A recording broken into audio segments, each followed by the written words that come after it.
Hey Patterson, it's me. It's our second night in Mumbai, India.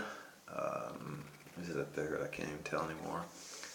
We just came back from dinner with a number of the businesses that we met with today. One's a fashion industry who has considered, and that's how they joined us this evening. They considered opening up a possible facility in Patterson, taking one of our existing mills and doing some refurbishment. Obviously, all that has to be resolved at a later time, but it was very surprising to find out that thus far the trip may have proved a fruit in just one day. We've traveled to a number of businesses. That's been the protocol from yesterday, from the time we got up yesterday morning till last night, Monday evening. We were entertained by several engineering firms throughout India who do similar work that happens in the United States and I'm sure in Patterson. But we looked at them with the sole purpose, or I looked at them with the sole purpose of discussing partnerships and whatever enterprises they may have, and that's what our advocates, if you will, try to make happen. They try to make us have a connection with those who might have interest in investments in the city, and not in just the United States in general, but in the city of Patterson. So we've been going, Mr. Lowe and I have been going relatively nonstop. And today is no exception. We got up this morning, it was rainy, not very hot as it was yesterday. We were driven all through the town. It takes forever. Traffic gridlock here is something interesting, particularly if it rains too. I've sent on some footage. Had some problems getting the connection going, but I did send the footage on. That just gives you an idea of the density here in Mumbai, India, which is about 20 million people. And I can't even begin to express what that means. Very nice people, very much into culture and history. We got a little education in between our drives, but here we are. So some of our advocates, our friends, if you will, who've helped facilitate the meetings with various possible investors into the Patterson fabric, have even begun to express interest in the planning and the conversations about the Hinchliffe Stadium, and we thought we were just concerned about football, baseball, and soccer. There seems to be a very strong interest for cricket, and they happen to have investors here who happen to enjoy that construct. So that was the purpose of the trip, if you will, to come and find through whatever nation that we could, be it had it been China, and by the way, the China trip was only postponed, and that was because the Chinese had not gotten back to us with the specifics. They did ask for last May, or the May before last, and I couldn't go because there was just not enough time and not enough clarity from the part of the state. So the purpose of the trip, for those of you who want to know, and no, this isn't Indian. I actually brought this from the United States. It's an outfit I had. And so I figured it's part destiny to take it with me here, and it fits right in, although nobody's seeing it but me and you now. So the purpose of the trip, I've said it before. The city of Patterson has undergone high unemployment, particularly in urban areas, or particularly in areas that we know of, 4th Ward, 1st Ward in the city. We've seen our mill buildings. If you grew up in Patterson as I did, you saw that those buildings have not been back online for a number of years. And no one's said anything, no one's done anything about it. We've seen that the dollar from the federal government has dwindled drastically. State aid, well, I mean, the fact is that we're on state aid should tell that story. But we're not getting any additional help, any support from the state. And matter of fact, when I asked the state, even though I'm not sure who I should have asked, but no one sort of reached out to help us understand how we go forward to try to bring this kind of an opportunity forward. Instead, what we got is a lot of questions as to why I'm going. Well, I'm going because if you make a connection, and as the example might go, If in fact, let's say Hinchliffe happens to have some folks who step forward and say they want to invest, and the only condition they have, and there may be others, that would have to be negotiated, obviously. But let's say their interest is to convert or have Hinchliffe Stadium also be a cricket field. Once you weigh all that out, you look at if you fix it to a proper state and you have investment capital through private-public partnerships, well, Hinchliffe gets fixed. It's sharing itself as football, soccer, and cricket, for the example. But the buildup would be restaurants, perhaps, skyboxes, and it's no longer an eyesore. So the trade-off is you either get the money from local, which we're not getting, or the city goes into an investment and debt, which we don't want to do, or we find partnerships by which the city derives tax revenue. The tourism piece is a major part of the end game of that, and we all win. Obviously, the decisions like Hinchliffe Stadium will require the Board of Education's participation and approval. It has to go through the council, and any other investments that would happen in the city might have to go through some other rigors. But unless I've came and had a chance to discuss with folks what the potentials are and my vision for the city, we might not be having that dialogue. So that's what coming to India has been all about thus far. I'm actually in the bathroom. It has the best light of all the places here. And so I'm sitting here on the edge of the tub talking to you from Mumbai, India, which I never knew or thought I'd be here. I never had a reason to think about it, but I'm actually glad I'm here. Tomorrow we leave this hotel and we're en route to Surat City. And Surat, actually, first I'm told we're going to get a chance to go see the Taj Mahal and pass by and maybe even walk through it. I'm not sure what details that is. And then we'll catch a train to Surat. And Surat City is actually the place by which I'll be making my big pitch to that city as a potential sister city, because it still has a very strong silk trade. And it's sad that we're the silk city, but we don't manufacture anything of any silk quality or caliber. So we're going to look and talk about it. It's a very high-level agreement, if in fact they're interested. I brought a certificate and a sort of letter that states that I have an interest, or the city of Patterson has an interest, and obviously I would sign and their mayor would sign. What then also happens is Surat City has mining, textiles, diamonds, and a host of other things. And so any one of those possible areas of investment could wind up in Patterson, in one of our factory buildings, and thereby being jobs. Some could also be technical jobs. Many of the companies, I think of the 6 or 7 we met between yesterday and today, or 8, they don't have an office in Patterson, but one in fact does out of Clifton. And another does in another part of the state, and 2 of the owners have sons who live in New Jersey. So it was interesting to have those conversations. But what happens is, the expectation for me is, you have this dialogue, you get to know the folks, they get to know you. You get to see what's similar about you and what's dissimilar. You get to see if they have an interest in doing something in the United States, and it appears quite a few nations do. And they're not talking about New York anymore, so they're talking about Patterson. And our coming here made that conversation possible. You can't get folks to sit at the table and talk to you about opportunity if you're back across the water. But the effort to come, to sit with them, to talk, to dine with them, to eat their foods, understand their culture, seems to open that door of possibilities. So you're going to hear a lot of rhetoric. You've heard a lot. You've not heard me make many comments about it. I don't think it's really important. What's important is we've been unemployed for too long. Those of us looking for second chances haven't had them, and no one's provided them for us.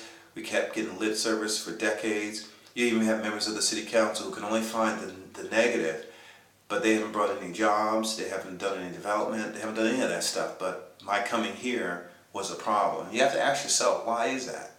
Well, it is because, like many, they drank from the same well, the well of lack of hope. And this doesn't guarantee anything, obviously, but we're much closer to something different than staying at home and complaining. So yes, the hotel conversation did come up.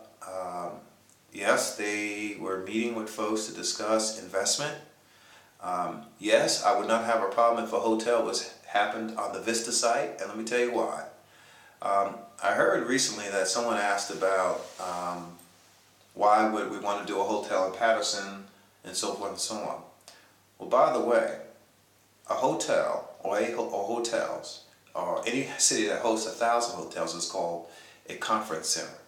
If you're a conference center, you're almost like Atlantic City or any other city that hosts 1,000 hotels, by which you're often busy, which means that people get jobs. They may not be the jobs you want, housekeeping, there's got to be maintenance and grounds, but you get my point. They're jobs.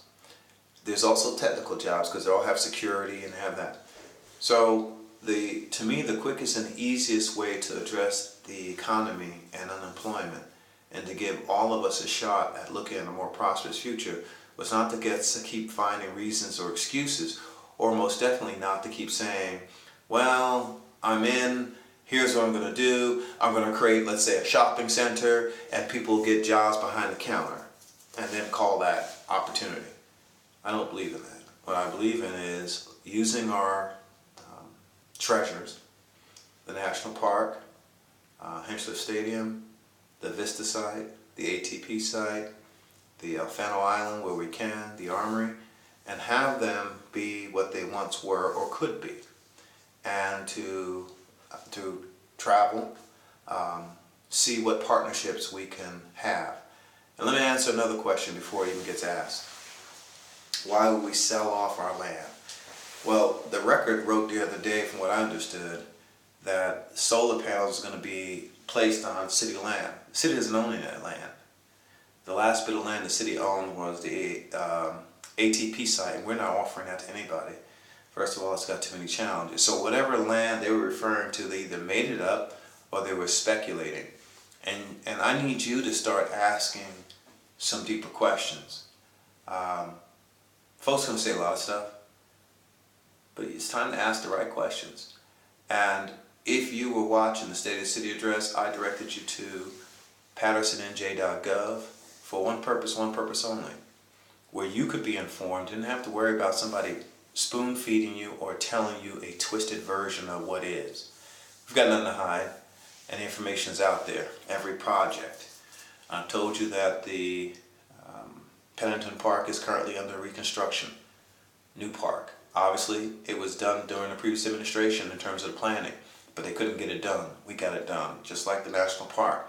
It was done 30 years ago, at least the plan conceptually. We got it done. The firehouse on McBride Avenue, plan done before. We finished the deal. We got the deal done. And any day now, I hope, well, at least upon my arrival or return, that I'll hear that the IHOP will be built soon, and we'll be able to focus a little bit more aggressively on the Armory because it has some contamination issues that have to be resolved. So I got to try to figure that out. So allegedly, when I come back, and I say allegedly, I'm supposed to be meeting with Walmart about a major urban store in Patterson. And I'll be meeting with a couple other developers, one from South Korea, Peru. Gamara was here before I left, came to the city before I left. And they're looking to bring in some manufacturing, some light assembly. Again, these are jobs that you may say, well, I'm not interested in that, but I'm trying to get Patterson back to work, and I'm trying to get us to an international tier and level. And I don't know what that's going to bring, but I know it's better than where we are. And so our tax burden will be less, our dependence and reliance on the state will be less, our ability to accept the fact that we have more cultures and ethnicities and nationalities in our city and learn to embrace them as part of our benefit. The fact is, a hotel, for example, being close to New York City with the theme that it has and some of the features it has would definitely attract world travelers. And whoever the person was that I heard was on Facebook saying that Patterson doesn't need a hotel, it was going to cost us tax dollars. Well, it doesn't. That was the whole purpose. But if we're going to ask questions about hotels, why don't we start asking questions about the one that's being proposed by St. Joe's Hospital that's going to get $100 and some odd million from the state? See, that's tax dollars. That's real tax dollars that we pay into the state that's going to be used to fund a project for a private or nonprofit. I don't believe in that. I'm looking for folks who are willing to pay their own way. And the only thing we would have to give that I know of in this particular case, zero. Private land, we don't own it. Their investment, because they can see the vision that the National Park, Hinchcliffe Stadium, and a hotel in the same footprint would be some place that people, world travelers, would want to go. That's how we tried to do it. So anyway, I'm kind of tired. I wanted to make sure you got this video diary. Anything I've said to you, you can question me on it and challenge me when I get back. Have no problem with it. I got nothing to hide. I keep saying that, but it's true. The facts are what they are. I'll leave the speculation to the council members who like to do that, and to the other folks who like to go on Facebook and say stuff they don't know nothing about. But we're in Mumbai, India, as we stated. And by the way, yes, we did go to Lowell, Massachusetts. And for those who don't know, when we took the 52 people to Lowell, the purpose was to go and finally see a city that allegedly had the same history we had. And so when I got all 52 people to go up there, the purpose was to understand how they came from where they were, which is where we are now, to where they are. When we got there, we found out they had a stadium and they sold it off, or leased it for 99 years to a minor league team. So if they had found a tremendous solution to things, they still could never use their stadium because they would not have access to it. And if they broke the lease, it would be lawsuits and whatever else. They have a water system, not a falls, but a water system, and they've incorporated it into the city. Same thing we're trying to do with the falls and the Passaic River. They don't have a hotel that I recall, but they did do some interesting things with their downtown. If you've gone downtown, you've seen we've done some of those same things, or we've done things similar to address aesthetics, cleanliness, and some other things. We've got a ways to go, there's no doubt. So the Lowell trip really did provide a lot of information, and the most important information it provided was, at least for the city of Patterson, go back to your history. Let your history speak for you. So in our case, having been the first planned industrial city with culture and immigration, it made sense to me to take a look at what that actually meant. And what that means to me is that even though many of the cultures we may not know from the past, the new cultures of today can be included into our direction. The sites that we have are sites. It depends on what we decide to build. But tourism, and I say that again, tourism, the travel, the desire to go and see and walk and understand something different, like a Patterson where industrialization began, that is a multi-billion-dollar industry. That's why we chose it. Multi-billion-dollar industry means tax revenue to the city, means jobs, means that there's a constant cycle of folks coming to that location. And obviously under a depressed economy, things could slack off. But we would be a part of that larger tourism trade. And that means mugs and t-shirts and watch chains and ties saying Great Falls National Park or whatever the case is. That would be another industry. There'll be more restaurants because as people come and visit and tour, they want to eat. So as I explored as many of the component parts of what we are, tourism became the number one. Second is to convert as many as the factory outlet malls of our mill buildings into factory outlet malls. Hence Gamara, hence the fashion company we just left and met with today here in Mumbai, and some other communities we'll be talking to. So it's about jobs, and it's about making sure that small business here and there can find an opportunity, and it's about looking beyond the excuses. Anyway, I'm tired. I'll talk to you. This is my video diary number 2 from Mumbai. Peace.